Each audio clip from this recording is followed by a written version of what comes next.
It's why I call you Yahweh, Yahweh, Yahweh. It's why I call you Yahweh, Yahweh, Yahweh. When I'm walking through the valley. Alors bonjour à tous déjà, merci d'être si nombreux parmi nous ce dimanche matin ici.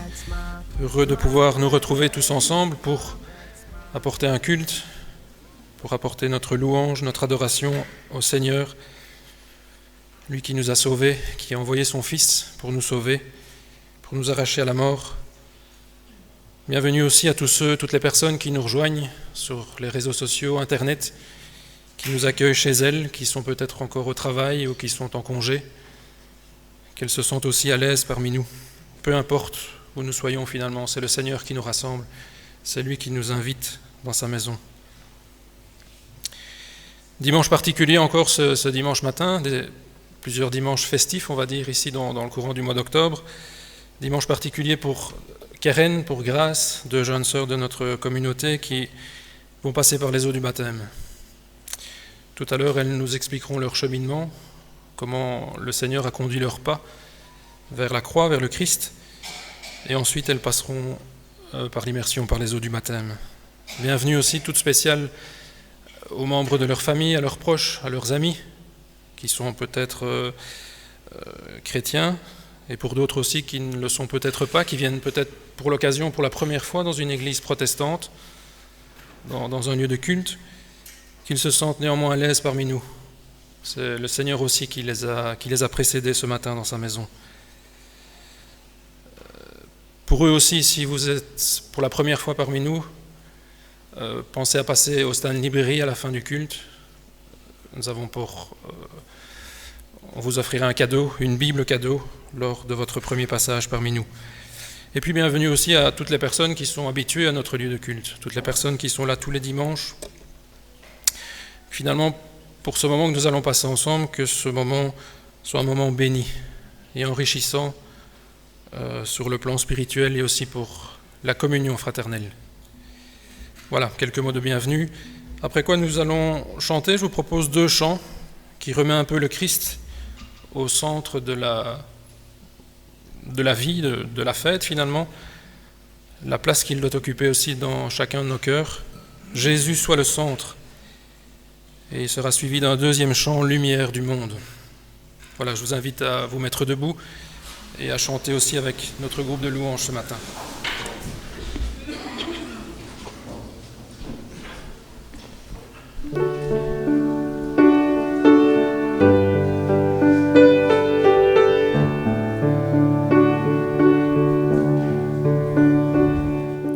Jésus.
Lumière du monde venu dans l'obscurité, tu m'ouvres les yeux et je vois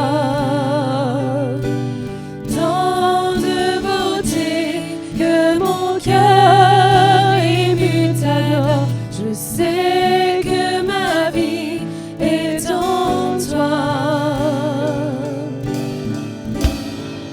Et me voici pour louer, me voici à tes pieds, me voici pour dire tu es mon Dieu, car tout en toi est beauté, tout en toi est grande, tout en toi est merveilleux pour moi. Moi éternel, élevé au-dessus de tout, ta gloire resplendit dans le ciel. Tu es venu humblement sur cette terre, tu t'es donné par amour. Et me voici pour louer, me voici à tes pieds, me voici pour dire tu es mon Dieu, car tout en toi est beauté, tout en toi est grande, tout en toi est merveilleux pour moi. Je ne pourrais imaginer le prix payé pour mon péché. Je ne pourrais imaginer le prix payé pour mon péché.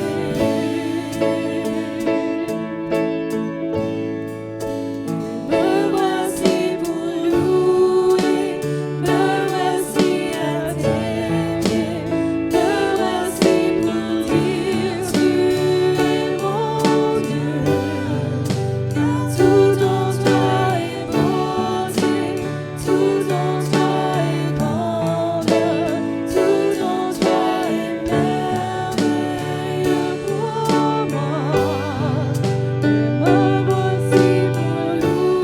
voici pour louer, me voici à tes pieds, me voici pour dire tu es mon Dieu, car tout en toi est beauté, tout en toi est grande, tout en toi est merveilleux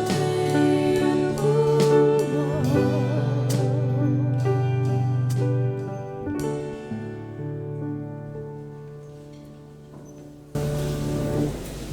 Je vous invite à reprendre place et à vous courber pour un moment de prière. Oui Seigneur, nous voici pour te louer, nous voici à tes pieds pour te dire, tu es notre Dieu.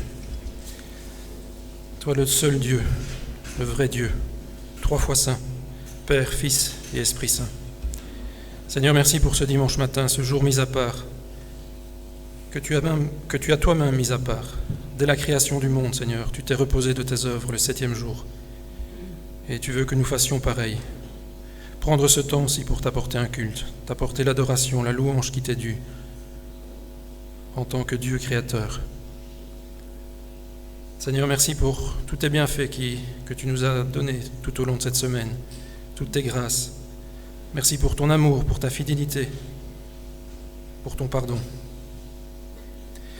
Merci parce que nous sommes présents dans ta maison ce matin, Seigneur, et nous voulons penser à toutes les personnes qui n'ont pas peut-être la chance de pouvoir monter dans ta maison, retenues chez elles pour des raisons de santé, des raisons de grand âge, peut-être retenues aussi à l'hôpital pour la maladie. Seigneur, nous te prions spécialement pour elles, en te demandant que tu fasses culte aussi avec elles et que tu les accueilles aussi au trône de ta grâce. Nous pensons aussi à toutes les personnes dans le monde, Seigneur, qui se rassemblent, tous les pasteurs, tous tes serviteurs qui se lèvent pour enseigner ta parole ce matin. Nous pensons aussi à tous les chrétiens qui sont persécutés dans le monde, Seigneur, qui ne peuvent pas se rassembler, qui sont emprisonnés, torturés, qui sont tués pour leur foi.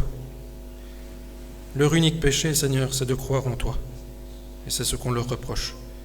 Seigneur, que tu puisses être leur force et leur protection, que tu puisses fermer les yeux de leurs bourreaux, Seigneur, et les garder précieusement dans ta main. Te prions aussi, Seigneur, pour nos enfants, Seigneur, qui se rassemblent avec leurs moniteurs, leurs monitrices, dans les sous-sols de notre Église. Seigneur, que pour eux aussi ta parole puisse être enseignée et qu'ils puissent recevoir aussi ta parole dès leur plus jeune âge.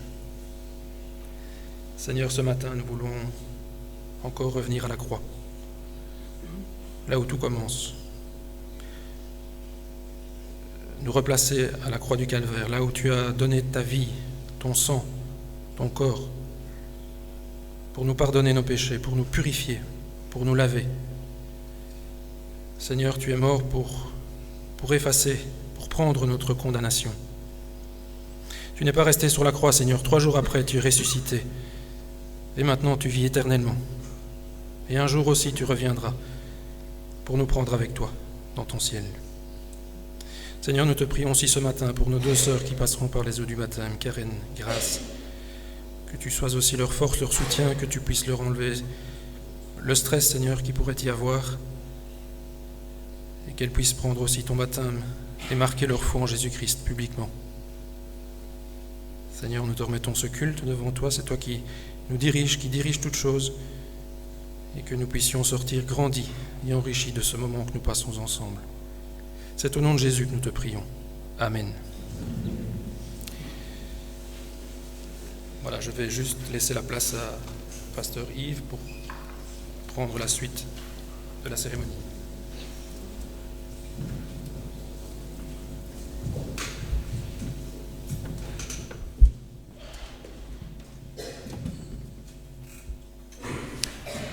Chers frères et sœurs, chers amis, bonjour. C'est une joie et c'est un privilège pour nous de vous accueillir ici dans notre temple de Marcinelle. Bienvenue également à nos amis qui nous suivent sur Internet. Que le Seigneur vous bénisse et vous garde là où vous êtes. Alors aujourd'hui est un dimanche un peu particulier pour notre 2 sœurs, Keren et Grâce. C'est le jour de leur baptême.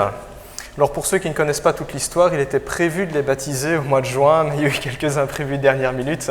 Et donc on est très content en tout cas de voir la réalisation de ce jour, malgré le fait que la pression de l'eau ne suive pas toujours. Donc privilège en tout cas. Merci aussi à ceux qui ont répondu présent. C'est un jour qui est vraiment important pour Keren et Grâce. Et ceux qui n'ont pas l'habitude de venir ici au temple, bienvenue à vous. Merci d'être là. C'est à la fois une marque de respect, mais bien plus que ça, c'est aussi une marque d'affection, une marque de soutien pour ce jour qui est vraiment important pour nos 2 sœurs. Alors, qu'est-ce que je peux dire en ce jour en particulier ? Le Seigneur m'a mis à cœur de donner quelques exhortations. Et j'ai eu à cœur de vous donner 3 exhortations, Keren et Grâce. Alors on pourrait en donner beaucoup plus, mais le temps nous manquerait ce matin. Le Seigneur m'a mis à cœur 3 exhortations en particulier. Alors, ce sont des exhortations particulières pour Keren et Grâce, mais ça s'adresse aussi à tous les croyants dans la salle. Que ce soit aussi l'occasion pour nous de nous replacer devant la parole et voir ce que Dieu a à nous dire aujourd'hui. Alors pour vous qui allez prendre votre baptême aujourd'hui, j'aimerais tout d'abord vous donner cette première exhortation. Ne vous arrêtez pas en si bon chemin, s'il vous plaît. Ne vous arrêtez pas en si bon chemin. Vous avez donné votre vie au Seigneur Jésus-Christ et aujourd'hui vous manifestez un désir d'avancer dans cette direction-là. Il y a une bonne direction. Bien, je vous encourage à continuer. Si possible, à garder la vitesse. Mais bon, vous le savez, quand on prend la route, parfois il y a des zones 30, il y a parfois l'autoroute. Parfois dans votre vie spirituelle, ça ira plus vite, ça ira moins vite, mais l'essentiel, gardez la direction. Continuez à suivre Jésus, ne vous arrêtez pas en si bon chemin. Dans la Bible, dans le livre des Actes, qui nous raconte l'histoire des premiers chrétiens, nous apprenons que le jour de la Pentecôte, 3000 personnes vinrent à Christ en réponse à l'appel de l'Évangile. Ce sont 3000 personnes qui se sont dit « on n'est pas parfait, on est pécheurs, on a besoin de Jésus ». Ils ont renoncé au péché et ils ont mis leur foi en Jésus-Christ pour le salut de leur âme. Très peu de temps après leur conversion, en fait quasiment immédiatement après, la Bible nous dit que ces 3000 personnes passèrent par les eaux du baptême. ce fut la première cérémonie de baptême de l'histoire de l'Église. Quand je lis ça dans la Bible, j'essaie de visualiser en tant que pasteur comment ils s'y sont pris pour organiser cette journée. Nous, on a déjà un petit peu de retard avec la pression de l'eau pour 2 baptisés. Comment ils ont fait avec 3000 baptisés? À mon avis, ils ont fait ça à la chaîne, ils ont trouvé un point d'eau, un lac ou la rivière la plus proche. Il y a de cela 2000 ans que ça s'est passé. Et voici ce que la Bible nous dit sur le comportement de ces jeunes baptisés. Je vous lis juste le passage, Actes 2, 42. La Bible nous dit tout de suite comment ils se comportaient. Ils, donc ces 3000 personnes qui ont pris leur baptême, ils persévéraient dans l'enseignement des apôtres, dans la communion fraternelle, dans la fraction du pain et dans les prières. Ils persévéraient. Persévérance, c'est le mot-clé. Dans l'idée de persévérer, il y a l'idée que ça va durer. Ce n'est pas quelque chose que je fais sur un coup de tête parce que j'ai été pris par l'émotion, parce que c'est bien, parce que c'est joli, parce que c'est religieux. C'est l'idée qu'il y a une conviction dans mon cœur. Et cette conviction, elle va influencer le restant de ma vie. Elle va façonner mon existence à chaque instant, à chaque moment. Persévérance, ça ne veut pas dire que tout va être tip-top, tout est parfait. Mais je maintiens la direction. Persévérance. Le plus facile dans la vie chrétienne, et je le dis à tous les chrétiens, le plus facile dans la vie chrétienne, ici-bas, c'est le début et la fin. Le début et la fin parce qu'on n'a rien à faire. On est en mode pilotage automatique, c'est Dieu qui fait tout. Le début de la vie chrétienne, je reçois l'amour de Dieu, je reçois sa grâce. C'est gratuit, j'ai rien fait. C'est Dieu qui a tout fait. Il a payé mon péché. Il me l'offre comme cadeau. Je le reçois par la foi simplement. Début de la vie chrétienne, le Seigneur me pardonne, il me purifie, il me délivre, il m'adopte, il fait de moi son ami. Et la fin de la vie chrétienne sur terre, il n'y a pas grand-chose à faire aussi. Lorsque nous rendons notre dernier souffle, que ce soit une mort naturelle, la maladie ou un accident, le Seigneur se saisit de notre âme. Notre âme lui appartient. Il ne nous laisse pas nous perdre. C'est ça quand on dit que Dieu nous reprend. Ça ne veut pas dire que, pam, Dieu a donné le dernier coup, le coup de grâce. C'est Dieu garde notre âme. Malgré les circonstances, malgré la douleur, malgré le deuil, malgré le décès, notre âme est entre les mains du Seigneur. On n'a rien à faire. Ou alors, ce que je souhaiterais pour chacun d'entre nous, que Jésus revienne. Il renouvellera nos corps mortels. Il instaurera un règne de paix et de justice ici sur terre. Début de la vie chrétienne ici-bas, fin de la vie chrétienne ici-bas, accomplissement, j'oserais dire, nous n'avons rien à faire, en mode pilotage automatique. Mais entre le début et la fin, il y a du chemin. Il y a beaucoup de chemin. Si vous discutez avec les chrétiens de longue date, qui ont 10, 20, 30, 40, 50 ans de vie chrétienne, ils pourront vous dire « c'est pas facile ». Seigneur nous porte, mais on n'est pas en mode pilotage automatique, on n'est pas des marionnettes, on a des décisions à prendre, on a des choix à faire. Trop nombreuses sont les personnes dans les églises qui font profession de foi. Faire profession de foi, ça veut dire publiquement « je crois en Jésus et j'ai envie de le suivre ». C'est ça, faire profession de foi. Trop nombreuses sont les personnes dans les églises qui font profession de foi. « Seigneur, je crois en Jésus ». Pasteur, je crois en Jésus. Responsable un tel, je le suivrai toute ma vie. Des personnes qui passent par les eaux du baptême, on en voit beaucoup. Et qui laissent tout tomber après. Disparaissent dans la nature. J'ai déjà été amené à baptiser des personnes, et dimanche suivant, on ne les voyait plus. Plus aucune nouvelle. Disparu dans la nature. J'ai décroché dans la foi. C'est triste à dire, mais une telle situation fait écho à ce que Jésus dit dans la parabole du semeur. Il dit qu'annoncer la parole de Dieu, c'est un petit peu comme jeter des graines quand on veut planter. Il y a des graines qui tombent sur le chemin, elles sont grignotées par les oiseaux. Il y a des graines qui tombent sur les pierres. Aussitôt qu'il y a du soleil, elles brûlent. Et puis il y a des graines qui tombent dans les mauvaises herbes. Elles sont étouffées. Ainsi en est-il de ces chrétiens, croyants, nés de nouveau, chrétiens pensaient-ils être, mais en réalité ils se trompaient sur la sincérité de leur foi.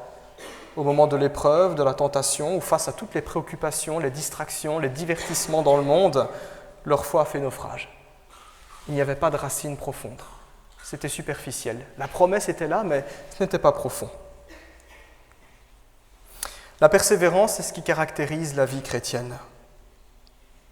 C'est la même persévérance que celle qui habite le cœur d'un athlète aux Jeux Olympiques, qui, malgré les désagréments de l'effort, continue à courir.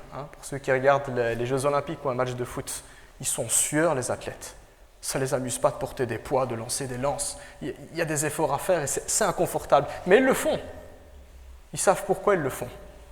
Pour remporter le prix. Parce qu'ils savent que ça vaut la peine. Ça vaut tellement la peine qu'ils ont consacré leur vie à ça. Ils s'entraînent et ils s'entraînent des heures et des heures par semaine. Persévérance. Persévérance. Constance.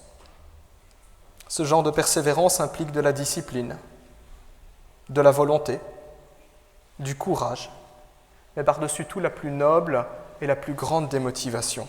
Et cette motivation, c'est un amour et une passion pour Jésus. Et si cet amour vous habite, chères sœurs, soyez certains que cet amour ne vous laissera jamais stérile pour faire des œuvres bonnes, pour continuer à persévérer sur ce chemin. C'est donc la première exhortation que j'aimerais vous donner, que j'aimerais nous donner à tous aussi, ne pas s'arrêter en si bon chemin. Persévérer, continuer, garder la direction, continuer à avancer. Si on sait courir, on court. Si on ne sait que ramper parce que c'est difficile, on continue. Deuxième exhortation, ne sous-estimez pas l'importance de votre Église.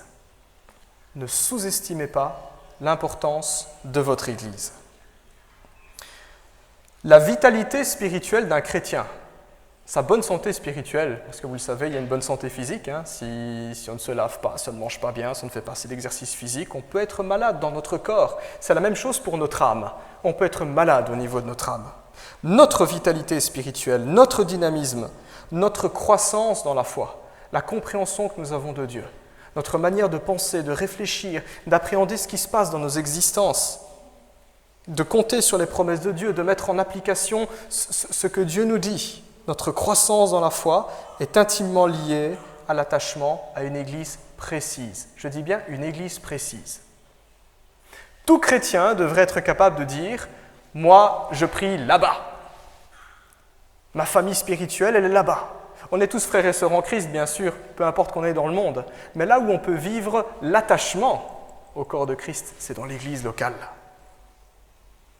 J'aime prendre cette illustration, c'est un petit peu comme nos familles. Nous avons probablement tous des oncles, des tantes, des cousins au 3e, au 4e, au 5e degré, mais nous habitons dans une maison. Quand je n'étais pas marié, je vivais dans la maison de mes parents, ma maison. Pourtant, dans ma famille, il y a plusieurs maisons, celui de mon oncle, de ma tante. C'est la même chose pour les chrétiens. Une immense famille répartie partout sur la terre, mais nous avons une maison. C'est là où je vis mon attachement. L'importance d'avoir une église locale. Nulle part dans la Bible, il n'est supposé que nous pourrions vivre notre foi de notre côté, un peu comme Robinson Crusoe qui vivait tout seul dans son île. Nulle part il n'est supposé dans la Bible que nous pourrions nous passer des autres, ou même devenir notre propre maître en décidant de ce que nous voulons croire et de ce que nous voulons faire pour plaire à Dieu. Tout dans le Nouveau Testament enseigne le contraire, l'existence des églises locales. Il y a même des lettres, des livres dans le Nouveau Testament qui portent le nom d'église locale. Épître aux Romains, c'était pour qui? Pour l'église de Rome. Éphèse, Corinthe, Galates, Philippe. L'importance de choisir une église, de s'y investir avec régularité. L'existence des ministères pour notre croyance, pour notre croissance. Un chrétien ne se fait pas tout seul. Nous avons reçu une éducation de nos parents. Nous avons reçu une éducation spirituelle dans notre Église. Si nous avons un métier, des compétences particulières, c'est parce qu'il y a eu des professeurs à l'école pour nous apprendre. Toutes ces choses sont logiques quand on parle de l'éducation d'un enfant, quand on parle de la formation professionnelle. Elles le sont d'autant plus vraies pour l'éducation dans la foi, à l'Église, les enseignants, les ministères que le Seigneur a donnés. Cet enseignement est tellement vital qu'à l'Église de Corinthe, l'apôtre Paul dira que nous formons un seul corps. Il y a vraiment cette unité, cette intimité qui est là. Un seul corps dans lequel chaque chrétien joue le rôle d'un organe précis.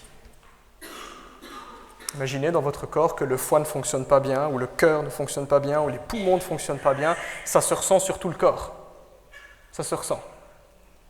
Les médecins vous diront que parfois tel organe va travailler un petit peu plus, le cœur va battre plus vite pour essayer de compenser, même si ce n'est pas son rôle, mais il y a un dysfonctionnement. On a besoin des uns et des autres. C'est dans le lien, les uns aux autres, que la vie de Jésus-Christ se manifeste, que la vie de Jésus peut se développer, qu'elle peut s'épanouir.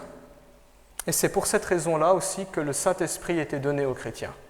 1 Corinthiens, chapitre 12, verset 13, nous dit « Vous avez été baptisés dans un seul esprit, pour quoi faire? Pas pour vivre de votre côté, pour former un seul corps, une unité. » Former un seul corps, c'est créer du lien. J'insiste, créer du lien. C'est ce qu'on appelle la communion fraternelle, tout simplement. Les autres ne doivent plus simplement être des anonymes, des étrangers dans ma vie. Ils font partie de ce corps dont moi-même je fais partie. Mais quelle vie pourra se développer? Quelle vie spirituelle pourra croître et s'épanouir? Quelle vie spirituelle y aura-t-il si nous vivons comme si nous étions détachés du corps de Christ? Si mon foie n'était pas dans mon corps, mon foie mourrait, et moi aussi sur le passage. C'est évident, c'est élémentaire. Pourtant, parfois on se dit, moi j'ai pas besoin de l'Église, je peux vivre de mon côté. Aujourd'hui, la place de l'Église est souvent incomprise dans la vie d'un trop grand nombre de chrétiens, parce qu'on ne lit plus la Bible, et en ne lisant plus la Bible, on ne connaît plus ce que Dieu dit à ce sujet. Beaucoup choisissent d'aller à l'église comme ils iraient au supermarché, de temps à autre quand j'ai envie de faire les courses, et en prenant un peu de chez Aldi, de chez Lidl, de chez Carrefour, de chez Deleuze et de chez Colruyt. Placement de produits, c'est gratuit. Puis on se satisfait de ça en pensant que Dieu va se réjouir d'une telle attitude, en pensant que Dieu va dire « Bravo, génial, tu vas grandir dans ta foi ». Mais c'est une erreur. C'est une erreur. L'Évangile n'est pas un produit. Et nous, les chrétiens, nous ne sommes pas des clients. Dieu n'est pas du tout dans une logique de consommation, d'offres et de demandes avec nous. Nous sommes plutôt, j'oserais dire, dans une logique familiale. À tous ceux qui l'ont reçu, il a donné le pouvoir de devenir enfants de Dieu, nous dit Jean 1,12. Ce n'est pas à tous ceux qui l'ont reçu, il a donné un ticket d'achat et un bon de 50 €. Nous ne sommes pas des clients. L'Évangile n'est pas un produit. Jésus n'est pas mort pour que nous devenions des consommateurs, mais qu'à sa suite, nous soyons des adorateurs. Tellement différents. On parle d'autre chose. On parle d'une réalité qui est plus noble, plus digne. Nos meilleurs amis, et même notre conjoint, seraient probablement les premières personnes à souffrir si nous agissions envers elles avec négligence. Si on ne leur accordait pas du temps, si on n'était jamais là, si on disait « oui, tu es mon meilleur ami, mais il y a ça, il y a ça, il y a ça, il y a ça », et si on mange à tous les râteliers, j'oserais dire. Nous aurions beau dire que ces personnes sont importantes pour nous, nos actes en réalité montreraient le contraire. Ça générerait de la souffrance, ça perturberait la relation. Ainsi en est-il de nos frères et sœurs en Christ, ainsi en est-il de notre Église, ainsi en est-il de notre croissance spirituelle. L'Église est le lieu par excellence, et je crois que le lieu, ce n'est pas le mot exact, la communauté. Un bâtiment, ce n'est pas vivant, c'est des briques et des blocs. Une communauté, c'est des gens. L'Église est la communauté par excellence où nous nous exerçons à l'amour pour Dieu et notre prochain. Ce ne sont pas des relations superficielles et purement fonctionnelles, comme on parlerait au boucher ou au boulanger. Ce ne sont pas non plus des relations virtuelles derrière un écran où il n'y a pas plus d'engagement que cela, mais ce sont de vraies relations. C'est du solide. C'est un engagement mutuel. C'est la mise en pratique de ce que Jésus a dit tout simplement « Aimez-vous les uns les autres, ainsi le monde verra que vous êtes mes disciples ». C'est simplement cela, des vraies relations. Devenir quelqu'un sur qui les autres peuvent compter. Oui, c'est ça être chrétien. Est-ce que je suis quelqu'un sur qui les autres peuvent compter? Autant que Jésus l'est pour moi, puisque nous sommes appelés à imiter Jésus. Et est-ce que je suis prêt à accepter le cadeau qui m'est fait de pouvoir aussi m'appuyer sur les autres? Alors ça ne veut pas dire que tout le monde devient ami du jour au lendemain, bien sûr, mais il y a cette beauté dans la foi chrétienne où on peut dépasser la différence et dire le Seigneur peut se servir d'un frère ou d'une sœur aussi dans l'Église pour m'édifier. C'est ainsi que l'Église grandit, et puisque nous faisons partie de l'Église, c'est ainsi que nous grandissons. C'est donc le deuxième conseil que j'aimerais vous donner, mes sœurs, et que j'aimerais nous donner à tous aussi, ne pas sous-estimer l'importance de l'Église dans notre croissance spirituelle. Dernier conseil pour ce matin, choisissez d'abord ce qui est juste et pas forcément ce qui est facile. Choisissez d'abord ce qui est juste et pas forcément ce qui est facile. La vie, c'est une question de choix. Quand on est enfant, on ne prend pas beaucoup de choix, c'est papa et maman qui décident. Et plus on grandit, plus on gagne en autonomie. Et gagner en autonomie, c'est quoi? C'est faire des choix. Les premiers choix qu'on peut poser dans la vie, c'est quel bonbon tu veux choisir. Mon fils a 4 ans, je lui permets d'autoriser le bonbon qu'il peut choisir. Puis quand on est ado, quelle option je vais choisir pour mes études? Puis quand on est jeune, il y a des choix de plus en plus pointilleux. Vers quel métier je vais m'orienter? Où est-ce que je vais postuler? Avec qui je vais me marier? Est-ce que je vais passer mon permis? Quelle maison je vais acheter? Décision importante. Est-ce que je vais donner ma vie au Seigneur? Est-ce que j'y crois? La vie est un enchaînement de décisions. Et aujourd'hui, notre société nous pousse à prendre les choix souvent les plus égoïstes, les plus faciles, les plus confortables, sans tenir compte des conséquences. Et j'aimerais nous rappeler ce matin qu'être chrétien, ce n'est pas toujours choisir la facilité.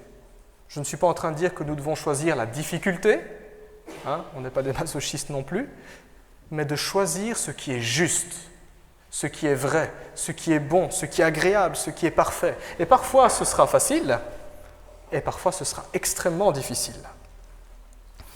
Le Seigneur Jésus a dit ceci en Marc 8, 34.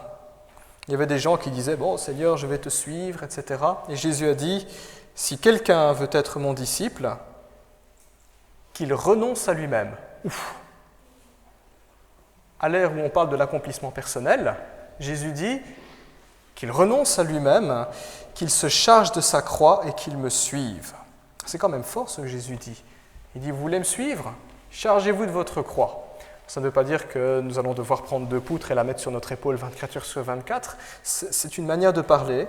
La croix, à l'époque, était un instrument de mort, de souffrance et d'humiliation qu'avaient inventé les Romains pour exécuter les pires criminels. Aujourd'hui, nous dirions une chaise électrique, une potence, une injection létale ou un peloton d'exécution. Ainsi, Jésus plante le décor pour quiconque veut le suivre. Faire ce qui est juste, choisir ce qui est bien, ce qui est sage, ce qui est parfait, ce qui est agréable, ce qui est utile, ce qui est un bon investissement sur le long terme. Faire ce qui est juste, tout simplement, est difficile. Le mal sera toujours plus aisé parce qu'il est naturel. À la maison, mon épouse Aurélie et moi, on a 2 enfants. Mon aîné a 4 ans. Quelques semaines, j'ai été étonné de voir qu'il était capable de mentir. Tous les parents vont se dire, bah oui. Oh, ça m'a choqué. Je me suis dit, mais je ne lui ai jamais appris à mentir à ce gamin-là. Qu'est-ce que c'est difficile d'inculquer à nos enfants les bonnes manières, une bonne éducation, être honnête, dire la vérité, être courageux. Mais c'est naturel de faire le mal. Voilà où Jésus veut attirer l'attention. Le suivre, ça va être difficile. Ne pas le suivre, c'est facile. On se laisse aller tout simplement. La foi chrétienne n'a ainsi rien à voir avec la lâcheté. Elle n'est pas pour les lâches. Elle n'a rien à voir avec la paresse, la faiblesse ou l'ignorance. Parce que le chrétien a conscience de cette lutte dans son cœur. J'ai envie de faire le bien. Et en même temps, il y a ce désir aussi de me la couler douce, comme on le dit simplement. Alors bien entendu, je voudrais aussi rappeler, la foi chrétienne n'est pas une punition. Il faut le rappeler aussi, la foi chrétienne n'est pas une punition. Ce serait bien mal comprendre tout ce que Jésus a enseigné, de croire qu'être chrétien, ce n'est que souffrance, honte et privation et frustration. Je dirais que la plupart du temps, la foi chrétienne apporte de la paix, de la joie, de l'assurance qui est là. Et je vais même aller plus loin, cette joie, elle continue à couler quand c'est difficile. Ça ne veut pas dire qu'on se force à être joyeux, non, mais on sait que même dans les moments difficiles, il y a de l'espoir. Il y a de l'espoir parce que Jésus est là. Là où Jésus veut attirer l'attention, c'est sur le fait de bien comprendre que le suivre, c'est-à-dire accomplir ce que Dieu estime juste, nous exposera à des difficultés. Et ces difficultés sont le prix à payer. Un pasteur protestant qui a été tué par les nazis, Dietrich Bonhoeffer, a écrit un livre, Le prix de la grâce. C'est vrai, on est sauvé gratuitement, mais vivre en chrétien a un coût. Ça a un coût. Ce coût que nous payons, c'est tous les jours. Ce sont les choix éthiques, les choix moraux que nous allons faire. Quel choix éthique, quel choix moral je vais faire? Ce prix, nous le payons lorsque nous devons faire face à l'intolérance et l'irrespect de ceux qui ne partagent pas nos vues. Parce que malheureusement, notre société fonctionne de plus en plus comme ça. Elle se déchristianise. Aujourd'hui, tout est tolérable, sauf la foi chrétienne. Et cette discrimination, nous le voyons quand on parle de persécution religieuse. Quelle est la communauté religieuse la plus persécutée dans le monde aujourd'hui? C'est les chrétiens. Ce sont les chiffres de l'ONG Porte Ouverte. On n'en parle nulle part. Pourquoi? Parce que la foi chrétienne, on n'en veut pas. On n'en veut pas. Le prix à payer, c'est parfois opter pour des options qui serait plus inconfortable pour nous, plus gênante pour nous, mais par motif de faire ce qui est juste, par motif de faire ce qui est vrai, ce qui est intelligent, ce qui est sage, ce qui ne nuit pas aux autres, ce qui ne me nuit pas à moi. Penser ainsi, avoir une telle conception n'est pas très populaire à l'ère où la frustration est considérée comme un fléau majeur. Aujourd'hui, on ne peut plus dire non. Merci la révolution culturelle de mai 68. Il est interdit d'interdire. Ce qui est en soi-même une contradiction puisque c'est une interdiction. Mais bon, bref. Une société où le bien-être et l'accomplissement de soi sont devenus des vertus quasi religieuses. La religion du moi. Mon propre Dieu, je dois me développer. C'est le triomphe de l'égoïsme, moi d'abord et à tout prix et tant pis pour les autres. Et dans une telle ambiance, nous chrétiens, nous ne sommes pas à l'abri. Nous aurions tort de croire qu'on est à l'abri d'une telle manière de penser. Parce que nous aussi, nous pourrions entrer dans le moule en vivant notre foi, pour autant qu'on puisse parler encore de foi chrétienne, vivre notre foi dans le but de rechercher notre confort personnel et non plus la justice de Dieu. Ça existe. Ça existe. Des gens qui disent « je suis chrétien, je vais à l'église ». La forme y est, les chants, les prières, la discipline spirituelle y est, mais quand on pose la question « pourquoi tu fais ça ? Quelle est la motivation ?» Là, ce qui est dans le cœur, eh bien, on découvre que je ne le fais pas parce que c'est juste pour plaire à Dieu, pour moi, pour mon confort. Aujourd'hui, nous le voyons bien, les églises qui se remplissent le mieux sont celles où l'on ne prêche plus l'Évangile. Forcément, entendre que nous sommes pécheurs, que nous avons besoin de Dieu, ce n'est pas populaire. Les églises qui se remplissent le mieux sont celles où l'on ne prêche plus l'Évangile, mais où on va offrir du divertissement, beaucoup d'activités. Des églises où on proclame des discours creux et faux qui caressent les auditeurs dans le sens du poil. Des communautés où la foi ne coûte plus rien du tout et où les prédications ressemblent à du jargon centré sur le développement personnel. Je n'invente rien, vous allez voir sur Internet ou sur YouTube. Des prédications avec des titres du genre « Pourquoi je suis génial en 3 points » ou « Comment être un gagnant en 7 points ». C'est pas l'Évangile, ça. On nous propose d'être la meilleure version de nous-mêmes, ce qui n'est pas une mauvaise chose, mais la meilleure version de nous-mêmes sans Jésus-Christ, ce sera la meilleure version de nous-mêmes en enfer. Keren, grâce, ne vous laissez jamais séduire par un tel discours, par un tel évangile, à bon marché qui n'a rien à voir avec tout ce que Jésus a enseigné. Choisissez toujours ce qui plaît à Dieu. Ce n'est pas le plus facile, mais c'est une valeur sûre. Par moments, cela sera facile et agréable, et par moments, vous devrez vous mouiller, un petit peu comme aujourd'hui, littéralement.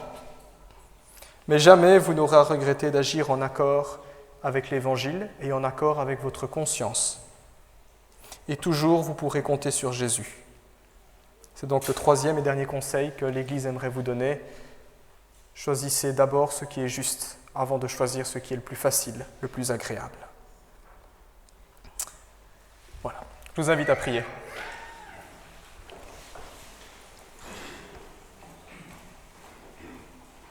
Seigneur, nous te disons merci pour ces conseils ancrés dans ta parole que tu nous prodigues. Nous les entendons, nous les comprenons, mais nous voulons te prier pour l'œuvre de ton esprit dans nos cœurs, afin que tu inclines nos cœurs à cela. La vie devient de plus en plus difficile avec tout ce qu'on entend, et aujourd'hui être chrétien, te suivre, Seigneur, dans un monde qui ne veut pas te suivre, est tellement difficile d'avancer à contre-courant. Alors nous te demandons ta grâce. Dans ta parole, tu dis que tu suscites le vouloir et le faire. Sens-toi libre, par ton esprit, d'incliner notre cœur à cela. Et que par ta providence, Seigneur, tu nous gardes et tu nous protèges. Au nom de Jésus. Amen. Voilà, chers amis, ces quelques exhortations ayant été données, nous allons à présent laisser la parole à nos 2 sœurs. Alors, je vois qu'elles se regardent pour voir un petit peu qui va passer en premier. Alors, avant de leur donner la parole, nous aimerions juste donner brièvement quelques explications sur ce qu'est le baptême. Je sais que la plupart d'entre nous ici ce matin sont croyants, donc vous savez ce qu'est le sacrement du baptême. Considérez les quelques mots qui vont suivre comme un rappel. Un rappel est toujours utile, hein. On dit que répétition est mère d'apprentissage. Et puis pour ceux qui viendraient pour la première fois ici dans un temple protestant ou qui assisteraient à une cérémonie de baptême, eh bien voilà, on va vous donner quelques explications pour que vous puissiez comprendre aussi. Et qu'à votre niveau, vous puissiez aussi participer, vous sentir solidaire aussi de nos 2 sœurs. Alors tout d'abord, avant de parler de baptême, vous aurez remarqué que Keren et Grace sont des adultes. C'est des adultes. Alors j'espère que vous êtes convaincus que c'est des adultes. Ce n'est pas par hasard. Dans notre communauté, nous ne baptisons pas les enfants ou les bébés. Pourquoi est-ce que nous ne le faisons pas? Eh bien simplement, si vous prenez la Bible, le livre de la foi chrétienne, que vous lisez la Bible du début jusqu'à la fin, il n'y a pas de baptême d'enfants. Les exemples de baptême qui sont cités, ce sont des baptêmes adultes. Pourquoi des adultes? Eh bien parce que quand on est adulte, on sait faire des choix. Et le baptême, c'est ça. C'est un choix. C'est un choix personnel. Je ne prends pas mon baptême pour faire plaisir à papa, à maman, pour faire plaisir au pasteur. Je ne prends pas mon baptême par procuration ou alors à la place d'un autre. Je le fais pour moi. C'est un choix que je fais pour moi. C'est un choix conscient, le baptême. On sait ce que l'on fait. Nos deux sœurs ont eu ce qu'on appelle une préparation au baptême. Un temps où le pasteur principal, le pasteur précédent, Philippe Hubinon, a donné une instruction pour être sûr que nos deux sœurs comprennent ce qu'elles font. C'est un choix conscient. C'est pas je mets mon cerveau de côté, je fais un copier-coller de tout ce que j'ai vu avant. Non, je comprends. Choix conscient. Un choix volontaire aussi. Je pense que vos familles ne vous ont pas menacé de mort, l'Église ne vous a pas braqué avec un revolver. Ce choix vient de vous. C'est ça le baptême. Et je dirais même, c'est ça aussi la foi ou la relation avec Dieu. C'est libre, c'est personnel, c'est conscient, c'est volontaire. Voilà pourquoi nous baptisons des adultes. Un enfant ne sait pas faire un choix libre, conscient, personnel, volontaire. Le baptême est aussi un symbole, et j'insiste, c'est un symbole. Ce n'est pas un acte qui va transformer nos deux sœurs, il n'y a pas de miracle en particulier qui va se produire, elles ne vont pas devenir meilleures ou pires après ou avant le baptême, c'est un symbole qui renvoie au cœur de la foi chrétienne. Et le cœur de la foi chrétienne se trouve à la croix, là où le Seigneur Jésus-Christ est mort, et par la suite, après la résurrection du Christ. Symbole auquel tous les chrétiens s'identifient et se sentent solidaires par la foi. Quand on plonge un adulte dans les eaux du baptême, eh bien ça rappelle la mort et le péché. L'idée d'être plongé dans l'eau, c'est un petit peu comme être couché sous la terre, dans la tombe. Symbole de mort, symbole de péché. C'est une manière de rappeler que nous sommes des humains. Quand un chrétien prend son baptême, il n'est pas en train de dire « je suis meilleur que vous ». Il dit « je suis un humain ». Et parce que je suis un être humain, je suis un pécheur. Et parce que je suis pécheur, j'ai besoin d'un sauveur. J'ai besoin de pardon. Le baptême renvoie aussi à la mort de Jésus-Christ à la croix pour nos péchés. La Bible nous dit que Jésus a été enseveli dans le tombeau. Ainsi, quand quelqu'un prend son baptême, eh bien, il affirme sa solidarité avec tous les hommes pécheurs et avec Jésus-Christ. C'est une manière symbolique de dire, eh bien, je suis pécheur, mais je crois que Jésus-Christ est mort à ma place pour mes péchés. Quand on sort la personne qui se fait baptiser de l'eau, eh bien, le fait de sortir de l'eau, ça symbolise la vie et l'espoir. Couché la mort, debout la vie et l'espoir. C'est une manière de rappeler que Dieu pardonne les péchés et qui triomphe de la mort. C'est un symbole qui renvoie encore à Jésus-Christ. La Bible nous dit que Jésus-Christ est ressuscité à la Pâque. Il a vaincu la mort, il a vaincu le péché. Et donc, le baptême nous rappelle, tiens, avec Dieu, même si ça peut être difficile, il y a toujours de l'espoir. C'est toujours la vie et l'espoir qui ont le dernier mot. Ainsi, quand la personne sort de l'eau, elle affirme sa solidarité avec tous les croyants, avec l'Église et avec Jésus. C'est une manière de dire « je suis un pécheur, certes, mais je suis un pécheur pardonné. Et maintenant, je veux suivre Jésus le restant de mes jours. » Puisque donc tel est le choix de Keren et Grace, nous sommes à la fois heureux d'être témoins également de ce moment où elles passeront par les eaux du baptême et de les accompagner. Voilà, j'ai beaucoup parlé mes sœurs, donc maintenant c'est à votre tour et je vais appeler Keren.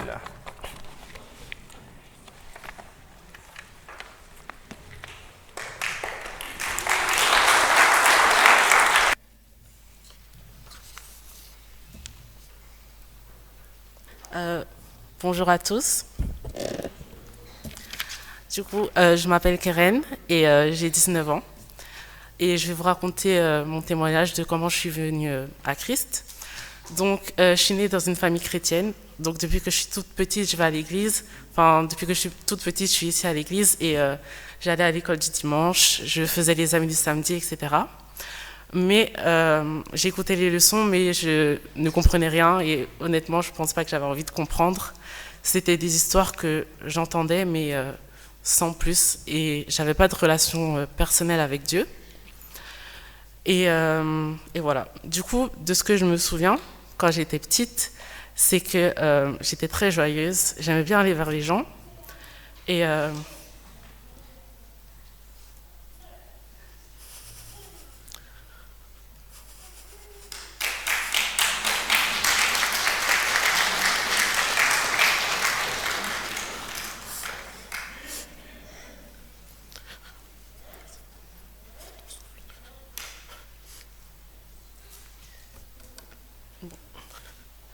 donc du coup, au début de mes primaires, tout allait bien parce que j'avais une amie que je considérais vraiment comme mon amie.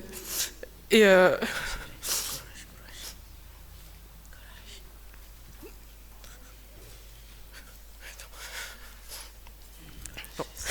et du coup, ben, je faisais tout avec elle, enfin, nos bêtises, on faisait tout à deux, enfin, on était comme des jumelles, on va dire. Mais sauf que dans mon école, entre la troisième et la quatrième primaire, on changeait d'implantation. Donc ça veut dire que c'était toujours la même école, mais pas au même endroit.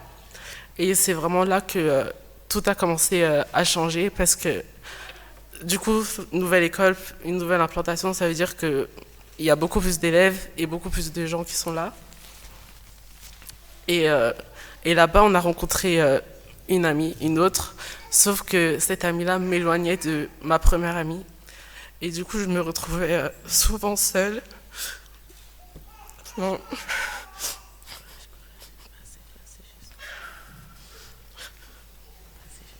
Du coup, je me retrouvais souvent seule à la cour de récréation. On peut dire que ben, je suis une enfant, mais ça me marque encore jusqu'à aujourd'hui, on va dire, parce que même dans les jeux, etc., un jeu bête comme cache-cache, enfin, c'est tout le temps moi qui devais chercher parce qu'elle partait se cacher à deux, elle restait à deux, et moi je restais toute seule. Et ça a continué comme ça toutes mes primaires, sauf que à un moment donné, mon amie, enfin la mère de mon amie s'est rendue compte que on me laissait souvent de côté, et elle a intervenu. Et je trouve que c'est devenu pire parce que au début je me sentais seule et après je me sentais juste pas à ma place. Je me sentais un peu à un endroit où je devais pas être, où on voulait pas de moi et je devais rester là pour pas être, on va dire, toute seule. Et donc plus le temps passait et plus on me mettait de côté et j'ai juste commencé à me renfermer sur moi-même et à devenir très très timide. Je pouvais passer des journées à l'école sans parler parce que je n'avais pas envie de parler aux autres. Je préférais rester en classe parce que je savais qu'on pouvait me laisser seule et que je devais pas parler et on me laissait seule dans mon coin. Et donc je préférais être en classe que dans la cour de récréation parce que c'était pire pour moi. Donc voilà, et donc après je suis rentrée en secondaire. Mais avant ça, il faut savoir que à la maison et à l'école, j'étais deux personnes totalement différentes. C'est qu'à l'école, je pouvais ne pas parler et passer ma journée comme ça. Et dès que j'arrivais à la maison, ben, c'était comme une libération, tout allait mieux. Et voilà. Du coup, j'aimais pas du tout être dans des endroits avec d'autres enfants. Ça veut dire que les amis du samedi, j'aimais pas du tout. Les camps de Limoges à l'église, j'aimais pas parce que j'étais avec des enfants de mon âge et je savais que j'allais pas aimer tout simplement. Je préférais rester avec les grands parce que, enfin, tout simplement, je me sentais plus à l'aise. Et je pense que c'est comme ça que j'ai commencé à vraiment aimer aider les autres parce que quand j'aidais les autres, je me sentais utile et je me sentais mieux tout simplement. Et donc c'est grâce à ça que je pense que j'ai commencé à aider les autres. Et voilà, quand je suis entrée en secondaire, c'était comme un nouveau départ pour moi. Enfin, je pensais que ça allait être comme dans les films où que j'allais avoir plein d'amis, etc. Mais j'avais oublié que ben, j'étais toujours timide et j'avais toujours, on va dire, ce poids en moi. Et je ne parlais pas beaucoup et j'ai eu des mauvaises fréquentations où j'aurais pu fumer, sécher les cours, devenir insolente, etc. Mais je pense que c'est vraiment le Seigneur qui m'a gardé de faire toutes ces choses.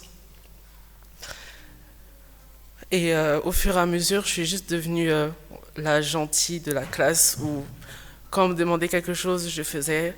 Quand quelqu'un avait besoin de quelque chose, je lui donnais. Et quand on m'insultait, je ne répondais pas. Et je suis devenue la gentille, on va dire. Et malgré toutes ces choses que j'aurais pu faire, je sais que c'est Dieu qui m'a toujours gardé de les faire. Pendant tout ce temps-là, j'allais toujours à l'église, aux amis du samedi. Mais comme je vous ai dit, j'aimais pas forcément y aller. Et en fait, au fur et à mesure, de plus en plus, j'ai commencé à m'intéresser à Dieu. Et quand je pouvais, quand je n'oubliais pas, je lisais ma Bible. Et voilà. Et donc, du coup, c'est lors de ma 3e année de secondaire où j'ai vraiment demandé... En fait, vu que j'ai été dans des mauvaises fréquentations, j'ai demandé à Dieu de m'en éloigner et c'est en 3e secondaire qui m'a permis de m'en éloigner plus et j'ai rencontré d'autres personnes et avec ces personnes-là, je me sentais déjà beaucoup mieux, je me sentais déjà plus libre de leur parler de choses. C'est vrai que je ne leur disais pas tout, mais je me sentais plus libre de parler. Et c'est en décembre de ma 3e année secondaire où j'ai vraiment réalisé le sacrifice de Jésus pour moi, où je vous mets un peu dans le contexte, c'était la période d'examen et j'avais plus envie d'étudier et une pensée m'est venue comme ça où j'ai pensé à Jésus sur la croix, où j'ai imaginé les clous dans ses mains, les clous dans ses pieds et je me suis dit mais qui serait capable de faire ça pour moi alors que je n'étais même pas née. Et c'est là où j'ai mieux compris le verset Jean 3,16 qui dit car Dieu a tant aimé le monde qu'il a donné son Fils unique afin que quiconque croit en lui ne périsse pas mais qu'il ait la vie éternelle. Du coup, c'est ce jour-là où j'ai décidé de donner ma vie à Jésus. Et honnêtement, sur le coup, rien n'a changé. J'ai quand même étudié mes examens, j'ai quand même passé mes examens, etc. Et les changements dans ma vie sont venus au fil du temps, petit à petit. J'ai commencé à lire la Bible spontanément. D'habitude, je la lisais seulement le dimanche matin ou très très rarement dans la semaine. Je ne savais pas vraiment par où commencer, donc je prenais ma Bible, je l'ouvrais, je lisais quelques trucs et après je la refermais et je me disais que c'était bon. Et j'ai commencé à vouloir à l'église sans y être obligée, à regarder plus de choses qui concernent la foi, donc regarder des vidéos YouTube, écouter des musiques un peu plus chrétiennes, on va dire. Et ma situation sociale a évolué en même temps que ma relation avec Dieu. Donc plus je m'intéressais à Dieu et plus je me sentais mieux. Et c'est vraiment pendant le confinement où j'ai voulu plus connaître Dieu. Et j'ai tellement été bénie par ce confinement. Et j'ai vraiment vécu le verset de Jérémie 29, 12 à 13 qui dit « Si vous venez, alors m'appeler et me prier, je vous écouterai. Si vous vous tournez vers moi, vous me trouverez. Moi, le Seigneur, je vous le déclare. Si vous me cherchez de tout votre cœur, je me laisserai trouver par vous. » Et donc, j'ai cherché Dieu, et comme il le promet dans ce verset, il s'est révélé à moi. C'est là où j'ai vraiment grandi avec Dieu. Il m'a changé, j'ai beaucoup appris sur lui, et par conséquent, beaucoup appris sur moi-même. J'ai compris que je devais mettre Dieu à la première place de ma vie, car lui me connaît mieux que moi-même. Dieu a vraiment fait des choses incroyables dans ma vie. Donc moi qui étais timide, réservée, il m'a permis d'avoir plus de responsabilités à l'église. Donc par exemple, avec les amis de samedi pour commencer, puis j'ai continué avec l'école du dimanche et maintenant je suis avec les ados. Moi qui n'aimais pas vraiment les plaines de jeu quand j'étais petite, il m'a permis de passer mon diplôme d'animatrice de plaines de jeu. Donc, et maintenant, par la grâce de Dieu, j'ose parler aux gens. J'ai plus cette chose qui m'empêche d'aller parler aux gens. Et je suis toujours introvertie, ça c'est clair, mais je m'empêche plus d'aller parler aux gens quand j'ai envie de leur parler. Mais je sais par contre que je ne suis plus timide. J'ai beaucoup plus confiance en moi car j'ai confiance en Dieu. Et maintenant, je ne me sens plus du tout seule car je sais que Jésus a promis qu'il sera toujours avec moi jusqu'à la fin du monde. Il m'a permis de pardonner aux personnes qui m'ont fait du mal et il me transforme de jour en jour. Ce n'est pas toujours facile, mais dans chaque situation, je sais que je ne dois pas m'inquiéter parce que Dieu est fidèle. Il est fidèle. C'est bien, ça, Karen. C'est bien.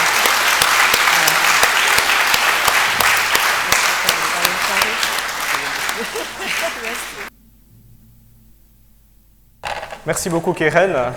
Nous allons laisser notre sœur aller changer. Alors, il y a eu du parcours, hein. Beaucoup de choses ont été dites dans ce témoignage. Quelques éléments m'ont interpellé. 3 choses. Timidité, rejet, solitude. Et la croix de Jésus. À la croix, Jésus expérimentait la solitude et le rejet. Ça a été tellement terrible que Jésus va même dire « Mon Dieu, pourquoi m'as-tu abandonné ?» Jésus, à la croix, a expérimenté la plus grande des solitudes, le plus profond des rejets, afin que nous, aujourd'hui, en croyant en lui, nous ne soyons plus jamais seuls, nous ne soyons plus jamais rejetés. Merci beaucoup, Keren, merci pour ces encouragements. Alors, Keren a proposé une petite vidéo qu'elle souhaiterait nous montrer, et je crois que le titre de cette vidéo est « Ma prière Yahweh ». Donc, c'est un artiste qui a formulé une prière au Seigneur, et notre sœur Keren aimerait nous la partager. Elle s'identifie en tout cas à ces mots. Je vous invite simplement à écouter, je laisse la technique afficher la vidéo.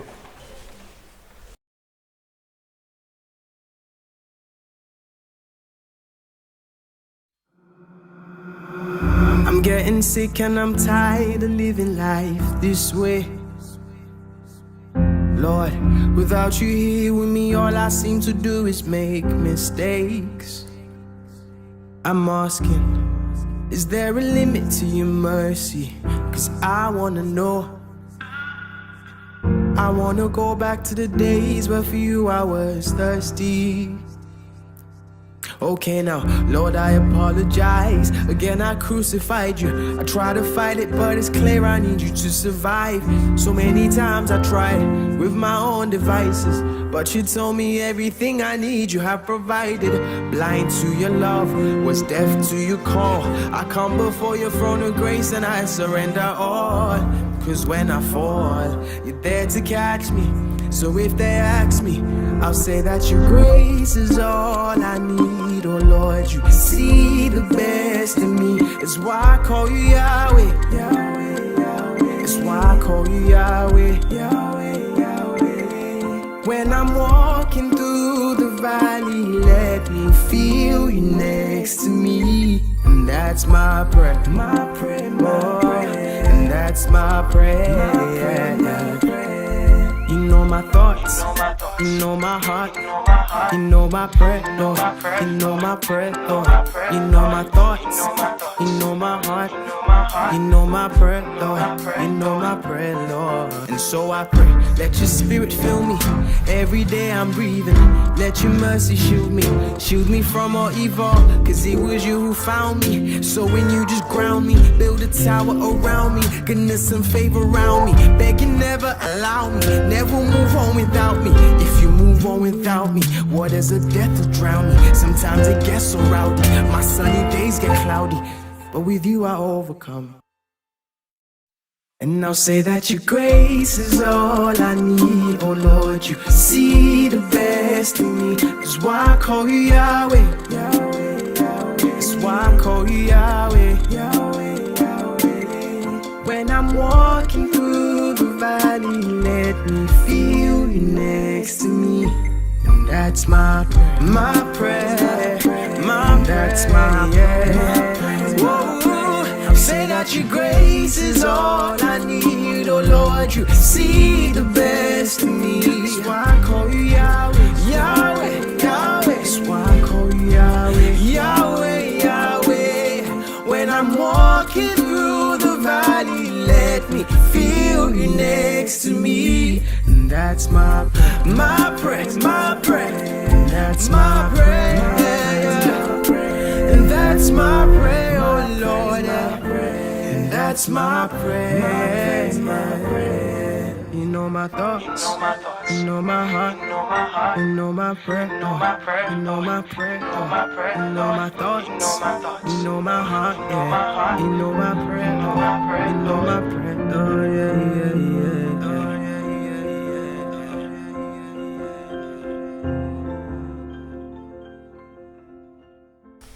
Merci beaucoup Keren pour ce partage. Il y a une phrase qui m'a interpellé au début. Bon, c'était en anglais, heureusement il y avait un sous-titre français. J'espère que vous avez pu lire les quelques sous-titres. Il y a l'artiste dans son chant qui s'exprime en disant à Dieu, je me demande s'il y a une limite à ta miséricorde. C'est une bonne question à se poser. Hein. Nous, il y a probablement une limite à notre miséricorde. Il y a des choses qu'on est prêt à pardonner et il y a des choses qu'on ne voudra pas pardonner. Mais nous devons nous rappeler que Dieu, il n'y a aucun péché qu'il puisse pardonner. Il n'y a pas de limite à sa miséricorde. Comme dit la Bible, autant l'Orient est éloigné de l'Occident, autant le Seigneur éloigne nos fautes. La Bible nous dit que le Seigneur attend de nous faire grâce. Il se lèvera si on vient vers lui. Merci pour ce partage. Alors c'est le tour de grâce.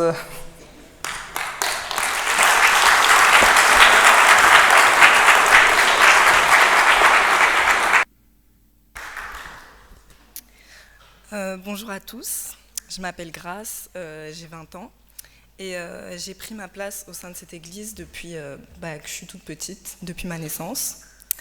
J'ai eu la chance de grandir dans une famille chrétienne, c'est-à-dire que j'ai toujours su qu'il y avait un Dieu qui était là pour nous, sur qui on pouvait compter. On me parlait tellement de Dieu à l'époque que pour moi il faisait l'unanimité. À tel point que je me rappelle quand j'étais petite et que j'ai appris que tout le monde ne croyait pas en Dieu, ça m'avait grave choquée. C'est au début de l'adolescence que quelques doutes se sont posés au niveau de ma foi. Je me posais énormément de questions autour de la parole et je tentais d'aborder la religion sans vraiment prendre en compte son côté spirituel. J'essayais de comprendre la logique de Dieu en utilisant la logique des hommes. Suite à cela, j'ai petit à petit mis de côté ma relation avec Dieu, plus particulièrement la prière ou encore mon assiduité à participer au culte. Je croyais toujours en Dieu, mais je n'accordais plus vraiment d'importance au fait de vivre selon sa volonté et ses prescrits. Pour moi, à cette époque, le fait d'être chrétienne, c'était quelque chose qu'on m'avait attribué à la naissance. Mes parents et mon entourage étaient chrétiens, du coup, je l'étais aussi. À mes 17 ans, j'ai participé à une convention de jeunes chrétiens qui abordait l'amour du Christ comme sujet. Et c'est cette prédication qui a permis de raviver mon intérêt pour la parole et qui a honnêtement relancé ma relation avec Dieu. C'est de cette manière que j'ai vraiment rencontré Christ. Le fait que Dieu ait décidé de donner sa vie à la croix pour moi, pour me racheter, sans pour autant que je l'ai mérité, ça ne me laissait pas insensible. Du coup, pour moi, il n'y avait plus de doute. Jésus était la solution à l'ensemble des maux de ce monde. Et il procurait un amour inconditionnel. J'ai ainsi choisi de servir Dieu, car en lui, j'ai trouvé un ami fidèle et bon, capable du plus grand des sacrifices pour moi.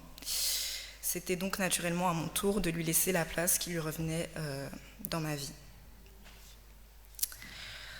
C'est après cela que le Saint-Esprit m'a mis à cœur l'envie de me faire baptiser. Malheureusement, la crise sanitaire est arrivée et mon projet de baptême a été mis en suspens. Ces 2 années n'ont pas été de tout repos au niveau de ma relation avec Dieu. Le fait de rester à la maison pendant des mois, ça a facilement laissé place à la fatigue physique, mais aussi à la fatigue spirituelle. Malgré cela, j'attendais toujours le jour où je pourrais passer par les eaux du baptême, et enfin, ce jour est arrivé. Quand bien même ma relation avec Christ n'est pas linéaire ni parfaite, je remercie le Seigneur de me communiquer son amour chaque jour. Jésus, le Fils de Dieu, s'est sacrifié à la croix pour racheter les hommes de leur mauvaise façon de vivre, et grâce à lui, je découvre le vrai bonheur, l'amour inconditionnel, et il me pousse à être la meilleure version de moi-même. Si je devais choisir un verset biblique à vous partager, ce serait celui-ci. Et vous, vous avez connu l'amour que Dieu a pour nous et nous y avons cru. Dieu est amour et celui qui demeure dans l'amour demeure en Dieu et Dieu demeure en lui. Il se trouve dans le premier livre de Jean au chapitre 4 et au verset 16 et il témoigne pour moi de l'amour dont Dieu peut nous combler. Merci à tous pour votre attention, soyez bénis.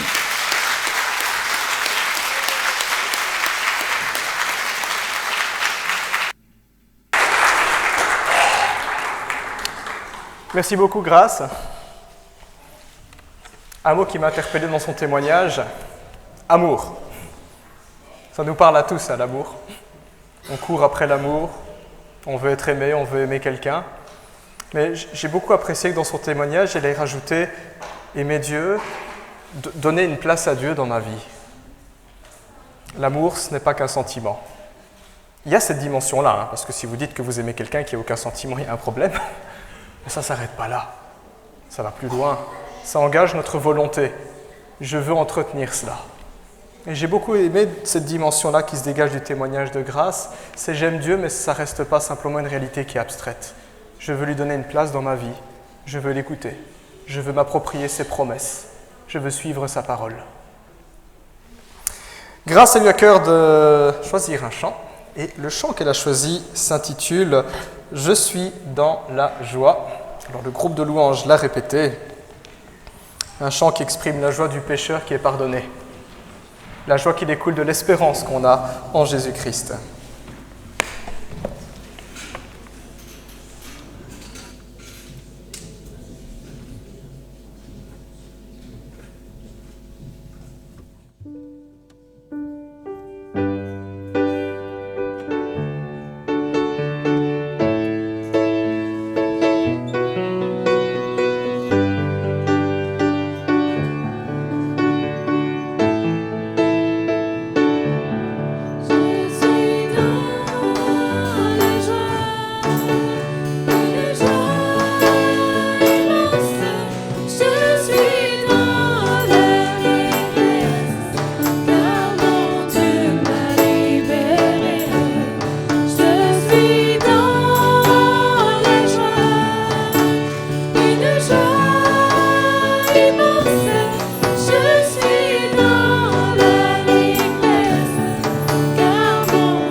Chers amis, nous poursuivrons avec un deuxième chant.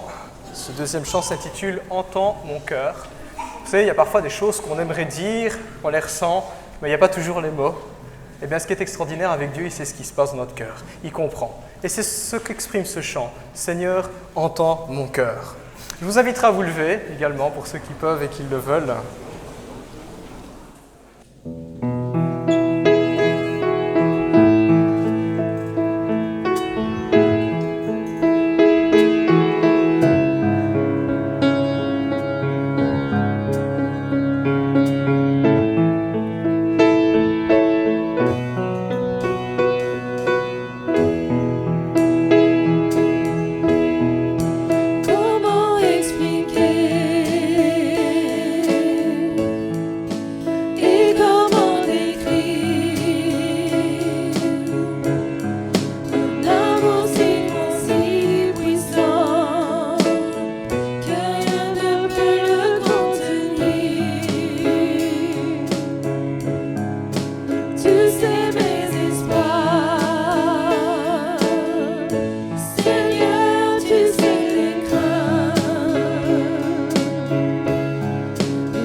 vous invite à prendre place. Et je vais inviter Keren à me rejoindre au baptistère.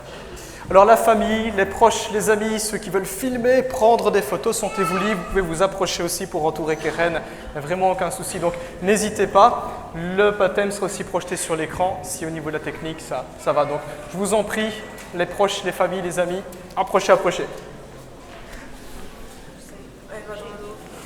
Elle va dans l'eau. D'accord. La mienne, non.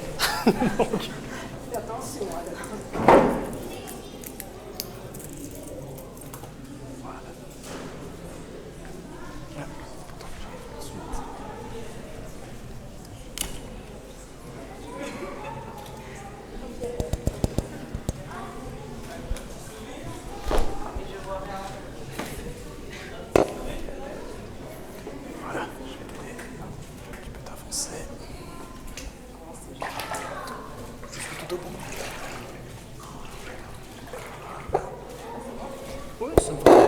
Peut-être un petit 50 cm, on verra. Ça va? Parfait.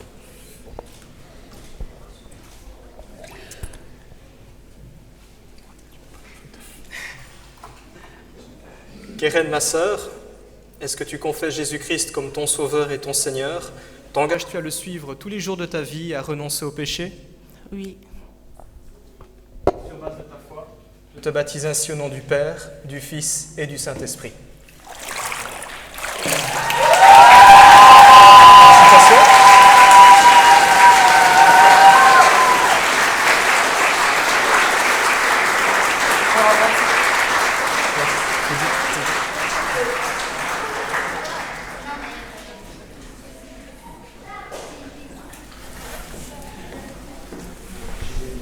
Oui.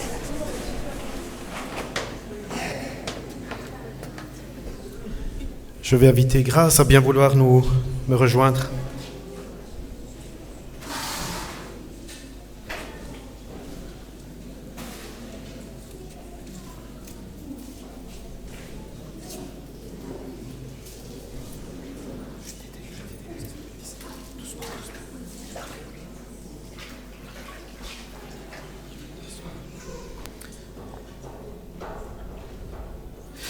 Grâce, ma sœur, confesses-tu que Jésus-Christ est ton Seigneur, ton Sauveur? T'engages-tu à le suivre et à renoncer au péché? Oui, Je te baptise sur base de ta foi, au nom du Père, du Fils et du Saint-Esprit.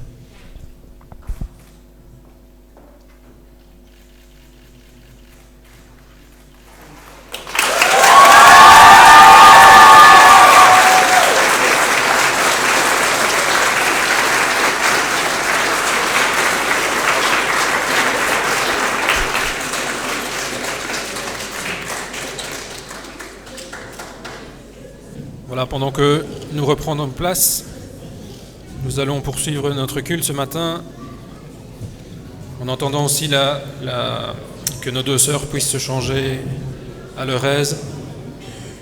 Je vous propose de continuer en chantant. Je vous propose deux chants aussi.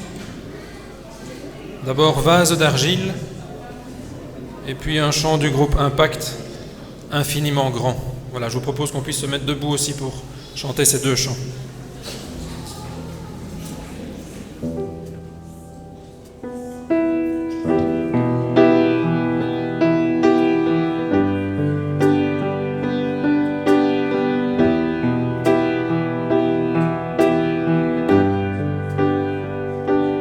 J'ai été brisé, vidé sans espoir. Ta grâce m'a trouvé, m'a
Je sonde l'univers, les astres que tu as créés, les océans, les mers, tu me révèles ta majesté. Alors mon âme veut s'écrier.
coutume dans notre Église de donner aux personnes nouvellement baptisées un certificat de baptême. Alors, ce n'est pas le genre de papier qu'on nous demandera à l'entrée au ciel, rassurez-vous, mais c'est un petit document officiel, à la fois pour marquer ce jour où vous avez affirmé publiquement votre foi en Jésus-Christ. C'est pour vous rappeler l'engagement que vous avez pris aussi, et aussi que ce papier vous rappelle que vous appartenez à une Église. Vous avez toute une communauté de frères et sœurs derrière vous pour prier, pour vous encourager, pour vous accompagner dans les années qui viendront, pour partager à la fois vos joies et vos peines. Alors je vais vous inviter à vous avancer, à me rejoindre, ainsi que les anciens, Nunzio et Manu. Où êtes-vous? Voilà. Alors c'est Nunzio et Manu qui vont vous remettre les certificats de baptême. Voilà. Alors ils ont choisi un verset en particulier pour vous. Ils ont eu l'occasion d'entendre votre témoignage, lire votre témoignage aussi, prier et demander au Seigneur une parole pour vous en particulier. Et c'est ce qu'ils ont à cœur de vous partager. Voilà, alors Keren, merci pour ton témoignage, félicitations pour ton baptême. Oui, je t'ai connu timide. Aux amis du samedi, mais je remercie le Seigneur de l'œuvre qu'il a fait dans ton cœur, car tu es devenu après une aide mono aux amis du samedi, et maintenant tu es une monitrice aguerrie avec toute l'équipe pour s'occuper de nos ados. Et merci Seigneur, encore une fois, pour l'œuvre qu'il a fait dans ton cœur.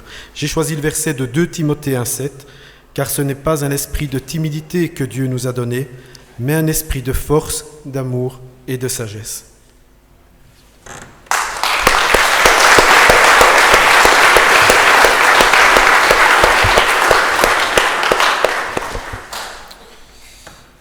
Alors d'abord, Grâce, merci pour ton témoignage, merci pour tout ce que tu as partagé avec nous ce matin. Félicitations aussi pour ton baptême et pour être dans la continuité aussi de ce que tu nous as raconté ce matin dans ton témoignage. Tu nous as beaucoup parlé d'amour.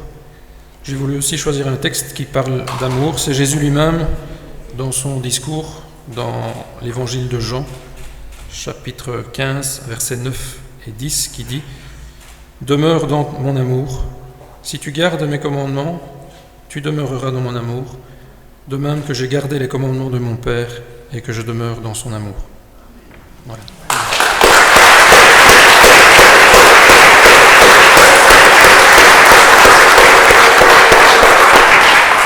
Félicitations à nos deux sœurs. J'aimerais appeler aussi Monsieur Philippe Junion. Voilà. Alors Philippe est responsable du club de jeunes, le club 16-20, et de la part de l'Église, il a un petit cadeau pour vous aussi.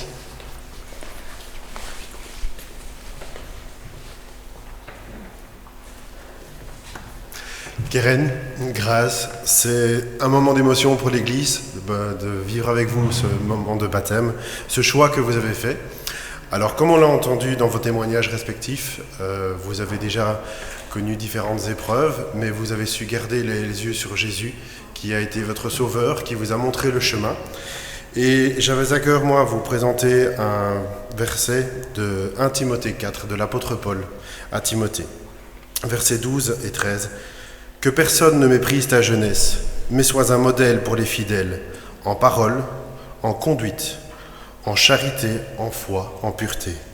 Jusqu'à ce que je vienne, applique-toi à la lecture, à l'exhortation, à l'enseignement. » Alors, comme l'apôtre Paul a conseillé ses sages conseils à Timothée, l'Église,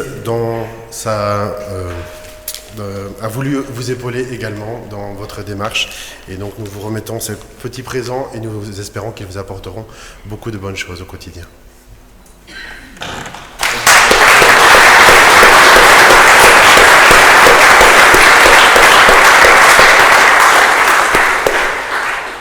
Nous aimerions aussi rappeler que le baptême, ce n'est pas la ligne d'arrivée, c'est une étape dans la vie chrétienne.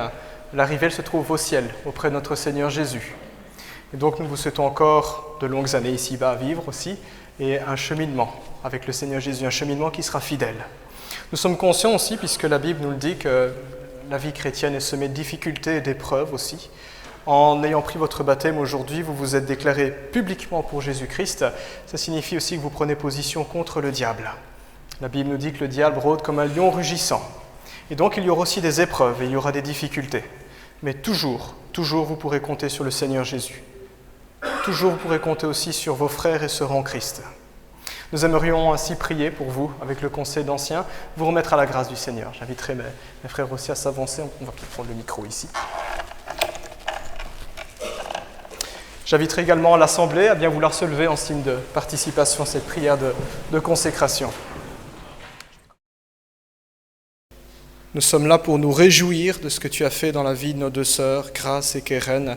Nous sommes là encore pour proclamer ton amour, ta grâce, ta fidélité, ta puissance, ta justice, ta sainteté. Nous sommes là pour invoquer ton nom, Jésus-Christ. Père, tu as entendu les engagements de Keren et de Grace, et à présent nous les remettons entre tes mains. Nous prenons conscience que nous ne sommes que des hommes pécheurs, et nos forces sont bien petites. Mais toi, tu es le Tout-Puissant. Nous te demandons par ta main puissante de garder nos deux sœurs, de les fortifier dans les jours, les semaines, les mois à venir, qu'à travers leurs épreuves et leurs difficultés, elles puissent toujours regarder à toi, Jésus, toi la lumière du monde. Seigneur, sois la source de leur joie, sois la source de leur paix. Nous le remettons entre tes mains et nous te disons déjà par avance merci, parce que tu es fidèle, parce que tu nous gardes dans ta main précieuse. Au nom de Jésus. Amen. Oui, Père Céleste, nous voulons te remettre Keren et Grace entre tes mains, Père Céleste. Nous sommes dans la joie ce matin qu'elles ont fait le choix le plus important de leur vie, Seigneur. Elles t'acceptent dans leur cœur éternel, que tu continues à faire ton œuvre dans leur cœur. Même si le chemin sera pas facile, long, sinueux, Père Céleste, nous pouvons compter sur ta présence, sur ta fidélité. Bénis-les, encourage-les, fortifie-les, Éternel. Nous te prions aussi, Seigneur, pour toute l'Assemblée, pour leur famille, Père Céleste. Que ton nom soit loué dans le nom de Jésus. Amen. Oui, Seigneur, merci pour la joie que tu nous as donnée ce matin à chacun, pour le baptême de grâce, pour le baptême de Keren. Seigneur, merci pour leur témoignage. Merci pour ce que tu as fait pour elles dans leur vie. Merci parce que tu as toujours été avec elles, tu les as gardées dès le commencement. Et nous voulons ce matin te les remettre au trône de ta grâce, pour que tu puisses continuer à les garder dans la vie, dans ce que tu leur as réservé, Seigneur. Les bonnes choses et peut-être les difficultés, sûrement des difficultés. Seigneur, nous voulons te les remettre pleinement à ta fidélité, à ta bonté, à ta grâce. Sois leur soutien, Seigneur, et qu'elles puissent aussi rester fidèles dans leurs engagements qu'elles ont pris jusqu'au bout. Merci Seigneur pour ton aide et ton soutien. C'est au nom de Jésus que nous te prions. Amen. Est-ce qu'on peut encore les applaudir ?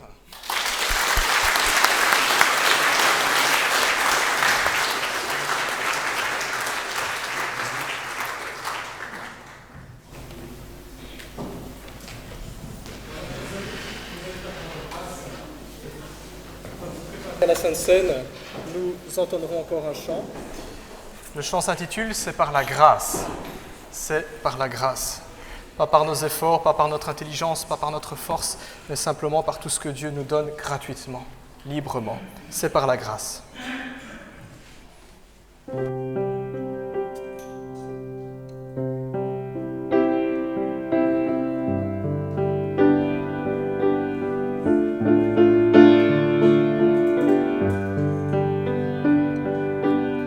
C'est par la grâce que nous venons nous présenter devant toi,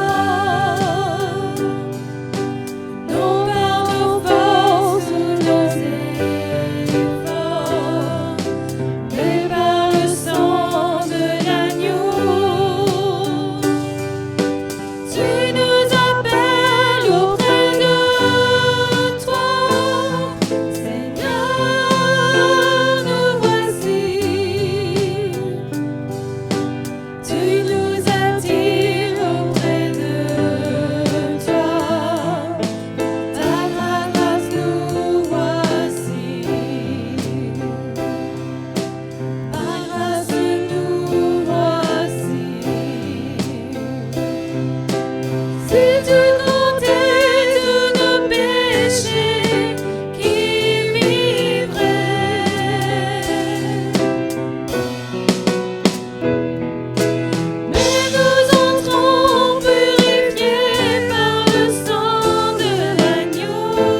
Chers frères et sœurs, nous voulons, comme le Seigneur nous l'a prescrit, nous retrouver autour de la table du Seigneur avec le pain, le vin. Aujourd'hui est un petit peu particulier puisque nous avons le privilège d'accueillir à présent nos deux sœurs, Keren et Grace, qui sont passées par les eaux du baptême. Donc nous sommes très heureux de pouvoir communier avec vous, communier ensemble autour de Jésus-Christ. J'aimerais vous inviter à ouvrir votre Bible dans Éphésiens. Nous lirons dans Éphésiens chapitre 2 et à partir du verset 8.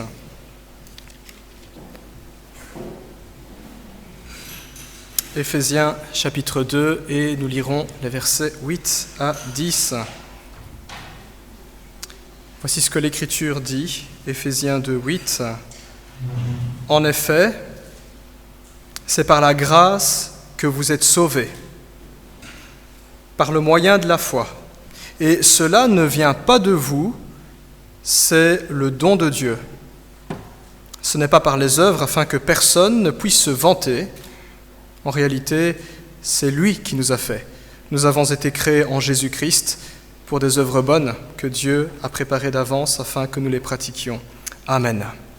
C'est par la grâce que vous êtes sauvés, nous dit le texte. Il est ici question de salut. À la question de savoir, puis-je être sauvé de mes péchés? Puis-je trouver le pardon? Y a-t-il un espoir? Le texte répond sans hésitation, oui. Oui, il y a le salut. Comment donc? Eh bien, le mot-clé de ce verset, par grâce. Par grâce. Le salut ne se trouve pas dans un système religieux, mais le salut se trouve dans une personne. Ce n'est pas dans quoi, c'est en qui, ou plutôt auprès de qui? En Dieu. Le salut ne vient pas de l'homme. Ça, c'est une pensée toute humaine. L'homme construit son propre salut. La grâce se dresse contre cette idée. Le salut ne se trouve pas en l'homme. Le salut se trouve en Dieu, en Jésus-Christ plus particulièrement. Le salut ne se gagne pas, il ne se mérite pas, il ne se monnaie pas, il ne se marchande pas, on n'est pas à la brocante. Le salut se reçoit. La Bible nous dit dans le verset que nous avons lu, c'est un don de Dieu. Don, vous pouvez aussi le traduire par cadeau. C'est gratuit, on n'a rien fait. Il a été préparé pour nous, tout a été accompli pour nous. Ce cadeau, nous le recevons dans la foi. La foi, ça signifie je fais confiance, je crois, je reçois, je m'appuie. La foi, ce n'est pas un événement qui est purement intellectuel. Ça descend jusque dans le cœur aussi. La foi, c'est une rencontre avec Dieu, c'est éminemment relationnel. Au cœur de ce passage se trouve notre Seigneur Jésus-Christ. C'est en lui que nous trouvons le summum de l'expression de la grâce. À la croix, la Bible nous dit que Jésus-Christ a donné sa vie alors que nous étions encore pécheurs. Nous n'étions même pas nés, nous n'existions même pas. Mais le Seigneur nous connaissait déjà parce qu'il sait toutes choses et parce que c'est lui qui, en temps voulu, nous a créés, nous a fait naître ici sur terre. Il a donné sa vie pour nous, gratuitement, librement, volontairement. Il a payé le prix de nos péchés. C'est ça la grâce.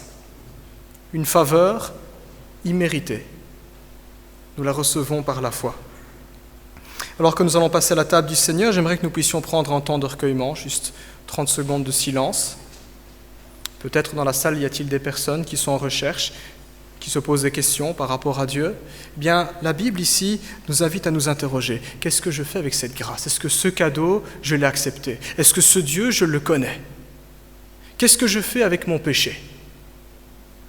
Réflexion. Et si vous connaissez déjà le Seigneur Jésus-Christ, que ce soit l'occasion de vous replacer devant Dieu dans un esprit de reconnaissance, dans un esprit de dépendance. Parce que la grâce dans notre vie, ce n'est pas juste un événement ponctuel, c'est tous les jours. Chaque jour que je peux respirer, chaque jour que je peux vivre, chaque jour où il y a des promesses pour moi, où Dieu est présent, c'est grâce. Je n'ai rien fait pour ça. Je vous invite à prendre 30 secondes de recueillement.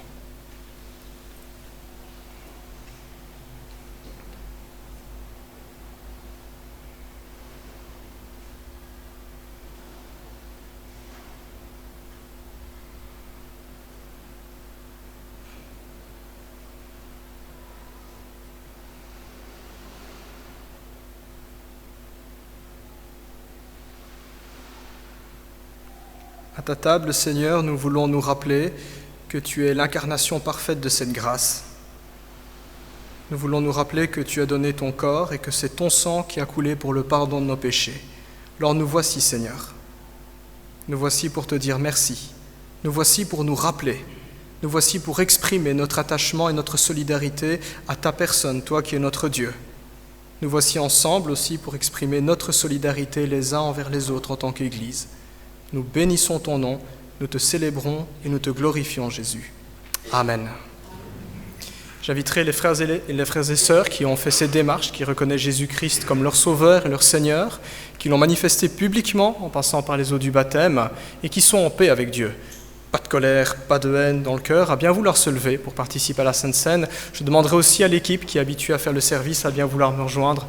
Nunzio, Manu, André, Philippe, Tim, Leonidas, je vous invite à me rejoindre.